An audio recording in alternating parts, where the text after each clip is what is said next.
Welcome to Talking Trade. I'm Sandi Siegel, president of MEJ. And I'm Ian Coxhead at the University of Wisconsin-Madison. And today we're delighted to have as our guest Will Hsu, president of Hsu Ginseng Enterprises in Marathon County, Wisconsin. Will is, I'm very happy to say, is a UW-Madison School of Business graduate. He also got an MBA from Harvard, I guess. And the Hsu farm is the largest ginseng farm in the United States. Now, Will has been a leader and a very big supporter of the ginseng industry, as well as of the local community that depends on that industry in his area. And I've got to say, he's also been a very big supporter of UW-Madison through his service to the UW Foundation. Now, Will, Wisconsin, as we know, produces 95% of north of the United States ginseng and exports about half of the ginseng from this country, most of that to China and Hong Kong.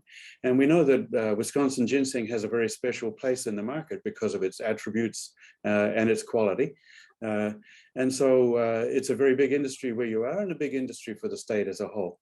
Let's begin with some what we think of as ancient history. That is, since 2018, the Trump era trade war with China, the retaliatory tariffs by China from 13 to 40% on Wisconsin or US ginseng exports, and then the pandemic after that. Any indications of lasting effects on the industry, or is it bouncing back from all of that? I think you're actually seeing the lasting effects really just starting to take hold now, 2 or 3 years after the trade war was begun. And I think it takes that long because of how long the crop takes to grow. You know, most of the ginseng that we are harvesting this year on our farms was actually planted in 2016 at the start of the previous election cycle. And so what you're seeing today are prices that have continued to fall from 2018. Every year has seen about a $10 per pound decrease in prices, and they've kind of bottomed out now. But what the lasting effect is that a lot of the farmers in the last 2 or 3 years have decided to exit the industry. So we're hearing more and more small farmers who are just choosing with these low prices to no longer plant. And once you stop planting, that means 2 or 3 years down the road, you won't have a crop to harvest. And so those types of longer term lasting effects, some of them we still haven't seen yet. Wow, Will, those are much darker numbers than I'd expected. Tell us a little, put that in context for us. What kind of percentage decline is that in terms of output and numbers of farms? So it's hard to tell the output percentage because yields and acreages vary by farmer. And you know, a lot of the information that we have is confidential and is only shared with the state. So, but in terms of the number of farmers, you know, we expect to lose probably somewhere between 15 and 20 farmers in the next couple of years. There's fewer than 170, possibly even fewer than 150 farmers left growing this crop. So you're talking about a loss of roughly 10% of the farmers in our industry. Yeah. So help me understand, Will, you've talked about the pricing being driven down significantly, and yet there's less producers. So, you know, I always think about the rules of supply and demand. What exactly has caused the pricing to drop so much? Is it to offset the China retaliatory tariffs to make it more competitive, or? Yeah, I think there's part of that. There's two pieces to that. One is the tariffs and the retaliatory tariffs. The original tariff on ginseng was about 13%. It went up to 42.5%. And then with the kind of handshake agreement, they reduced it down to 32. So they reduced that last round of 10% tariff. But still, you're seeing a significant increase in the tariff. And so the processor or the purchaser in China has passed that back onto the farmer. They have said that they will continue to buy the product, but they want to buy it at roughly the same prices that they were purchasing it before. So that was kind of the first round effect in 2018, 2019. And then you have the pandemic. The pandemic somewhat suppressed demand for the product. Just because people weren't out shopping, they weren't out giving gifts. Ginseng is a very big gift-giving item, and that's because it's to promote health. And so people give it to friends and family members when they go visit them. And travel for the holidays, especially Chinese New Year or Mid-Autumn Festival. Those holidays and high holidays tend to be big gift-giving events, and ginseng is a big part of that. So without people traveling and then adding on the expense of the tariffs, farmers are receiving less, even though the price to retail or to the customer hasn't dramatically changed in the last few years. Oh, interesting. So another unfortunate casualty of the trade wars, probably unanticipated.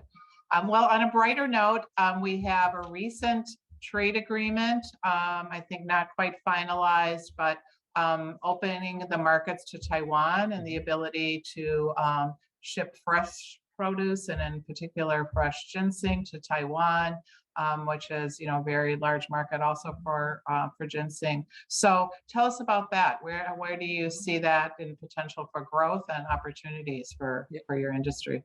So I think Taiwan really reflects it's a lot of people's concerns about trade in general, which is if you lose a major market such as China, where 80 to 90% of our product goes to today, can you create or find new markets? Taiwan is one of those we've been working on. The fresh ginseng to Taiwan trade discussions have been going on for over 10 years. It has taken us 10 years just to develop that market. And so you can see that it's not immediately that you can replace markets such as China.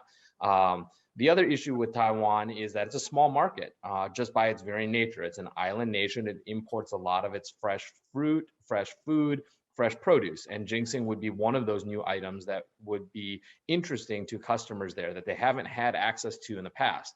They've only had access to dried ginseng historically from the United States. So this is a new product, a new market entry, and it takes a lot of time. It takes a lot of investment, and there will be hoops to jump through in terms of regulations. So in terms of size, I mean, it's exciting for us because of all the new products and new opportunities made available with fresh ginseng versus dried ginseng. The hard part is it's not going to be a sizable market for our industry immediately. Just like all new markets, it will take time, and I don't know if it will ever replace the volume of the dried market. Understood. Yeah. Taiwan is currently only about 4 or 5% of total U.S. exports of ginseng, right? Relative to that 90% figure you said for China. China with Hong Kong, I guess. China and Hong Kong together account for almost 90%. That's right. So we'll go ahead, Sandi. I was just going to say, on a personal note, is it a nice win? I understand your family is from Taiwan and your history is Taiwan, so I'm sure that has some nice. Right, and our brand is highly recognized in Taiwan because my parents are originally immigrants from Taiwan. They moved to Wisconsin in the late 60s, early 1970s. And so for them to have that type of high-level visit from the U.S. representative to Taiwan, but then also get access back to their homeland is very meaningful to them with a new product. My dad has been exporting to Taiwan for a very long time. It was one of his original export countries and customers were in Taiwan because he's from there. So it's nice to see, 48 years later after he started the company, that it's coming back full circle again. That's fabulous. Well, good luck with that. That's a reassuring component of the story, I guess. So it kind of brings us to a final question, Will, and that is with what you've described in terms of the trends in the industry, what do you see happening around Marathon County? I mean, this is a big industry where you are, a lot of employment, a lot of income generated. So what are the trends in the community there? What's the mood? Yeah, so I think this is one of the interesting crops that Wisconsin grows because since so much of it is exported, a lot of the purchasing that is done by the buyers is actually foreign investment.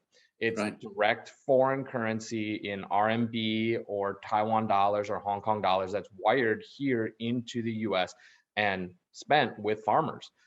It's not money that's currently flowing through the central Wisconsin economy.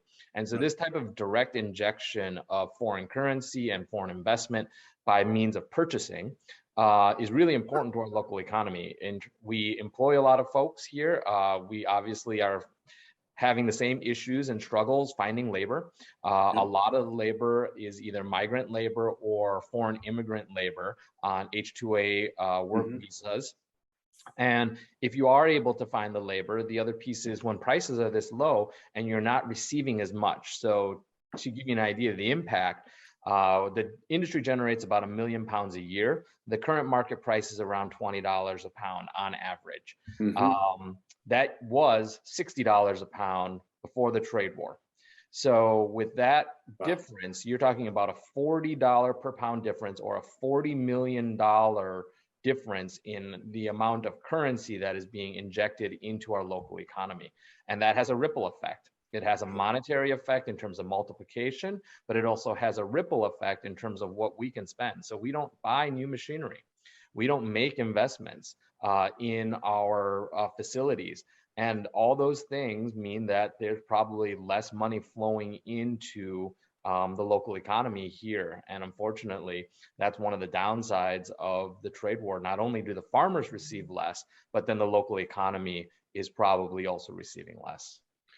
Wow. Two really quick questions, I guess, that come from that. One is, how likely is this kind of trend to be permanent? Are other producers picking up the slack and running with that?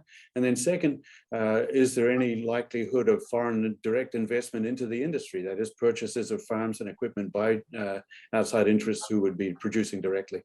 Yeah, I think those are two really good questions for us to ask as, Wisconsinites. I would say locally, some of the bigger farmers are picking up the slack. They are either helping out their other farmers with the washing, the drying, the processing to ensure that it can be done cost effectively.